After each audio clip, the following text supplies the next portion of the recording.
তো আমরা এখন যাচ্ছি কমলার বাগানে, মালটার বাগান থেকে কমলার বাগানে যাচ্ছি। মালটা আমরা খেতে পারি নাই, আমাদের কাছে কিছু কাটার মতো ছিল না, শুধু কমলা খেয়েছি, তাও অনেক টক ছিল। তো দেখা যাক এখন আরেকটা কমলার বাগানে যে কি অবস্থা।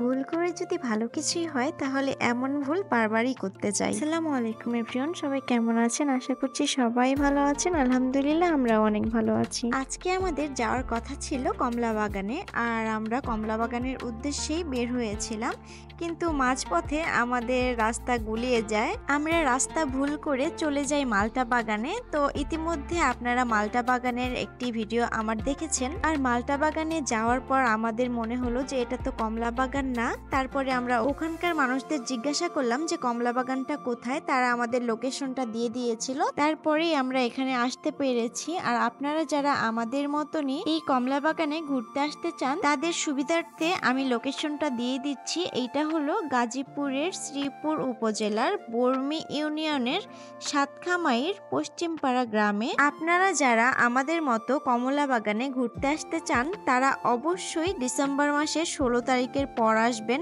কারণ এই কমলাগুলো এখনো কাঁচাই আছে, এগুলো এখনো পরিপুক্তভাবে পাকে নাই। ডিসেম্বরের 16 তারিখের পর আসলে এগুলো আপনারা খেতেও পারবেন এবং কিনতেও পারবেন, কারণ তখন কমলাগুলো পরিপুক্তভাবে পাকবে। যে ভাইয়া আমাদের এখান থেকে একটা কমলা ছিঁড়ে দিল, কিন্তু এতই টক ছিল কমলাগুলো, আমরা একদমই খেতে পারি নাই। খেতে পারি বা না পারি, এইখানে আসার পর এইখানকার সৌন্দর্য দেখে আমার খুবই ভালো লাগছিল।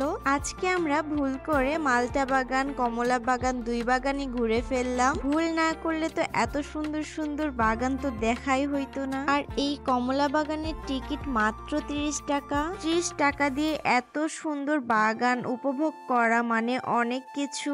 এইখানে যাবার পর কমলা বাগানের কমলা দেখে আপনার জান শান্তি হয়ে যাবে। এই কমলা বাগানে দার্জিলিং, চায়না ও ম্যান্ডারিন অনেক জাতেরই কমলা গাছ রয়েছে। আমার আজকের ভিডিওটি এই পর্যন্তই। সবাই ভালো থাকবেন, সুস্থ থাকবেন। দেখা হচ্ছে আবার নেক্সট কোনো ভিডিওতে। আমার ফেসবুক পেজ এবং ইউটিউব চ্যানেলটি সাবস্ক্রাইব করে দিবেন। Thanks for watching. আল্লাহ হাফেজ।